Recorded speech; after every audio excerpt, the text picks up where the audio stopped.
محبت کا لازوال عمل اور محبت کا لازوال وظیفہ جسے پڑھتے ہی غیبی اور روحانی طاقتیں حرکت میں آ جاتی ہیں۔ یہ تین الفاظ ہیں جنہیں اللہ تعالیٰ نے آسمان سے نازل فرمایا، اور ان الفاظ کو کیوں نازل فرمایا اور یہ کس صورت میں ہیں، اور تمام عاملین ان الفاظ کو محبت کا وظیفہ کیوں کہتے ہیں۔ یہ الفاظ سب سے پہلے روئے زمین پر کس نے ادا کیے اور اللہ تعالیٰ نے انہیں قرآن میں نازل فرمایا۔ میاں بیوی میں دوریاں ختم کرنے اور نفرت کو محبت میں بدلنے کے لیے بھی یہ بہت ہی مجرب عمل ہے۔ اس آیت کو سمجھنے کے لیے اس آیت کی تلاوت، ترجمہ اور اس کی تفسیر ملاحظہ فرمائیں، اور اس آیت کو پڑھنے کا طریقہ بھی ضرور سیکھیے گا۔ اعوذ باللہ من الشیطان الرجیم، بسم اللہ الرحمن الرحیم۔ وقال نسوة في المدینة امرأة العزیز تراود فتاها عن نفسه قد شغفها حبا إنا لنراها في ضلال مبين۔ ترجمہ: اور شہر میں عورتیں گفتگو کرنے لگیں کہ عزیز کی بیوی اپنے غلام کو اپنی طرف مائل کرنا چاہتی ہے اور اس کی محبت اس کے دل میں گھر کر گئی۔ ہم دیکھتی ہیں کہ وہ سری گمراہی میں ہیں۔ اس داستان کی خبر شہر میں ہوئی، چرچے ہونے لگے، اور چند شریف زادیوں نے نہایت تعجب اور حقارت سے اس قصے کو دہرایا کہ دیکھو، عزیز کی بیوی ہے اور ایک غلام پر جان دے رہی ہے، اس کی محبت کو اپنے دل میں جمائے ہوئے ہے۔ دوستو، یہ آیت جس کے الفاظ ہیں قد شغفہا حبا، شغف کہتے ہیں حد سے گزری ہوئی قاتل محبت کو، اور شغف اس سے کم درجے کی ہوتی ہے۔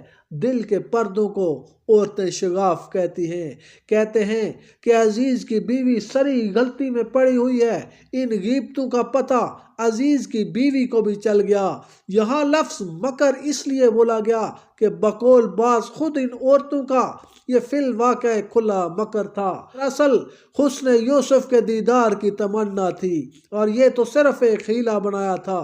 عزیز کی بیوی بھی ان کی چال سمجھ گئی اور ایک دعوت، مجلس، محفل اور بیٹھک درست کر لی جس میں پھل اور میوہ بہت تھا۔ اس نے تراش کر چھیل کر کھانے کے لیے ایک تیز چاقو سب کے ہاں دے دیا۔ جس وقت کمرے میں تھے وہاں سے آ گئے۔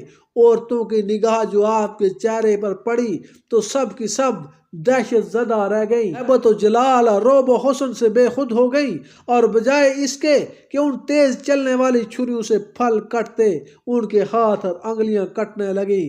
حضرت زید بن اسلم کہتے ہیں کہ ضیافت باقاعدہ پہلے ہو چکی تھی، اب تو صرف میوے سے تواضع ہو رہی تھی۔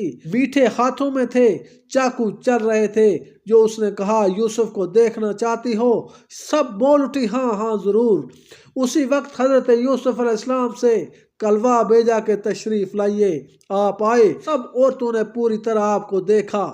دیکھتے ہی سب سکتے میں آ گئیں، ہوش و حواس جاتے رہے، اور بجائے لیمو کاٹنے کے اپنے ہاتھ کاٹ لیے۔ کوئی احساس تک نہ ہوا۔ ہاں، جب حضرت یوسف علیہ السلام چلے گئے تو تب ہوش آیا اور تکلیف محسوس ہوئی۔ تب پتہ چلا کہ بجائے پھل کے ہاتھ کاٹ لیا۔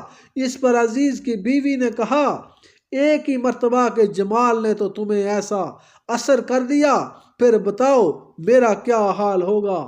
اور تو نے کہا، واللہ یہ انسان نہیں، یہ تو فرشتہ ہے، اور فرشتے بھی بڑے مرتبے والا۔ آج کے بعد ہم کبھی تمہیں ملامت نہ کریں گی۔ ان عورتوں نے حضرت یوسف علیہ السلام ان کے قریب ان کے مشابہ بھی کوئی شخص نہیں دیکھا تھا۔ آپ کو آدھا حسن قدرت نے عطا کر رکھا تھا۔ چنانچہ معراج کی حدیث میں ہے کہ تیسرے آسمان میں رسول اللہ صلی اللہ علیہ وآلہ وسلم کی ملاقات حضرت یوسف علیہ السلام سے ہوئی، جنہیں آدھا حسن دیا گیا تھا۔ اور روایت میں آتا ہے کہ حضرت یوسف علیہ السلام اور آپ کی والدہ صاحبہ کو آدھا حسن قدرت کی ضیافتوں نے عنایت فرمایا، اور آپ کا چہرہ بجلی کی طرح روشن تھا۔ جب کبھی کوئی عورت آپ کے پاس کسی کام کے لیے آتی تو آپ اپنا منہ ڈھک کر اس سے بات کرتے کہ کہیں وہ فتنے میں نہ پڑ جائے۔ اور روایت میں ہے کہ حسن کے 3 حصے کیے گئے ہیں، تمام لوگوں میں 2 حصے تقسیم کیے گئے اور ایک حصہ صرف آپ کو اور آپ کی ماں کو دیا گیا۔ ایک اور روایت میں ہے کہ حسن کے 2 حصے کیے گئے، ایک حصے میں حضرت یوسف اور آپ کی والدہ حضرت سارہ، اور ایک حصے میں دنیا کے اور سب لوگ۔ سہیلی میں ہے کہ آپ کو حضرت آدم علیہ السلام کا آدھا حسن دیا گیا، اور اللہ تعالیٰ نے حضرت آدم علیہ السلام کو اپنے ہاتھ سے کمال صورت کا نمونہ بنایا تھا اور بہت ہی حسین پیدا کیا تھا۔ آپ کی اولاد میں آپ کا ہم پلہ کوئی نہ تھا، اور حضرت یوسف علیہ السلام کو ان کا آدھا حسن دیا گیا تھا۔ بس ان عورتوں نے آپ کو دیکھ کر ہی کہا کہ معاذ اللہ، یہ انسان نہیں، ذی عزت فرشتہ ہے۔ عزیز کی بیوی نے کہا بتلاؤ، اب تو تم مجھے عذر والی سمجھو گی، اس کا جمال و کمال کیا ایسا نہیں کہ صبر و برداشت چھین لے؟ مائل کرنا چاہا لیکن یہ میرے قبضے میں نہیں آیا۔ دھمکانے لگی کہ اگر میری بات یہ نہ مانے گا تو اسے قید خانہ بھگتنا پڑے گا اور میں اس کو بہت ذلیل کروں گی۔ یوسف علیہ السلام نے ان کے اس ڈھونگ سے اللہ کی پناہ طلب کی اور دعا کی کہ یا اللہ، مجھے جیل خانہ جانا پسند ہے، مگر تو مجھے ان کے بد ارادوں سے محفوظ رکھ۔ ایسا نہ ہو کہ میں کسی برائی میں پھنس جاؤں۔ اے اللہ، تو اگر مجھے بچا لے تو تب میں بچ سکتا ہوں، ورنہ مجھ میں اتنی قوت نہیں، مجھے اپنے کسی نفع نقصان کا کوئی اختیار نہیں۔ رحم و کرم کے بغیر نہ میں کسی گناہ سے رک سکوں، نہ کسی نیکی کو کر سکوں۔ اے اللہ، میں تجھ سے مدد طلب کرتا ہوں، تجھ پر بھروسہ رکھتا ہوں، تو مجھے میرے نفس کے حوالے نہ کر دے، میں ان عورتوں کی طرف جھک جاؤں، جاہلوں میں سے ہو جاؤں۔ اللہ تعالیٰ نے آپ کی دعا قبول فرما لی اور آپ کو بال بال بچا لیا۔ برائی سے آپ بچے رہے، پھر بھرپور جوانی کے باوجود، بے انداز حسن و خوبی کے باوجود، ہر طرح کے کمال کے جو آپ میں تھا، آپ اپنی خواہش نفس کی بیجا تکمیل سے بچے رہے۔ اس عورت کی طرف رخ بھی نہ کیا جو رئیس زادی ہے، رئیس کی بیوی ہے، بہت ہی خوبصورت ہے، جمال کے ساتھ ہی مال بھی ہے، ریاست بھی ہے۔ وہ اپنی بات کے ماننے پر انعام و اکرام کا اور نہ ماننے پر جیل کا سخت سزا کا حکم سنا رہی ہے، لیکن آپ کے دل میں اللہ کا خوف ہے۔ بخاری اور مسلم میں ہے، رسول اللہ صلی اللہ علیہ وآلہ وسلم فرماتے ہیں کہ 7 قسم کے لوگ ہیں جنہیں اللہ تعالیٰ اپنے سائے تلے سایہ دے گا جس دن کوئی سایہ نہ ہوگا۔ 1 مسلمان عادل بادشاہ، اور نمبر 2 وہ جوان مرد عورت جس نے اپنی جوانی اللہ کی عبادت میں گزاری، اور نمبر 3 وہ شخص جس کا دل مسجد میں اٹکا ہوا ہو، جب مسجد سے نکلے مسجد کی دھن میں رہے یہاں تک کہ پھر وہاں چلا جائے، اور نمبر 4 وہ 2 شخص جو آپس میں محض اللہ کے لیے محبت رکھتے ہیں، اسی پر جمع ہوتے ہیں، اسی پر جدا ہوتے ہیں، اور نمبر 5 وہ شخص جو صدقہ دیتا ہے لیکن اس پوشیدگی سے کہ دائیں ہاتھ کے خرچ کی خبر بائیں ہاتھ کو نہیں ہوتی، اور نمبر 6 وہ شخص کو جاہ و منصب والی جمال و خوبصورت عورت اپنی طرف بلائے اور وہ کہہ دے کہ میں اللہ سے ڈرتا ہوں، اور 7 وہ شخص جس نے تنہائی میں اللہ تعالیٰ کو یاد کیا، پھر اس کی آنکھیں بہ نکلی، یعنی اس کی آنکھوں سے اللہ کے خوف سے، اللہ کے ڈر سے آنسو نکل گئے، تو اللہ تعالیٰ ان 7 اشخاص کو قیامت کے دن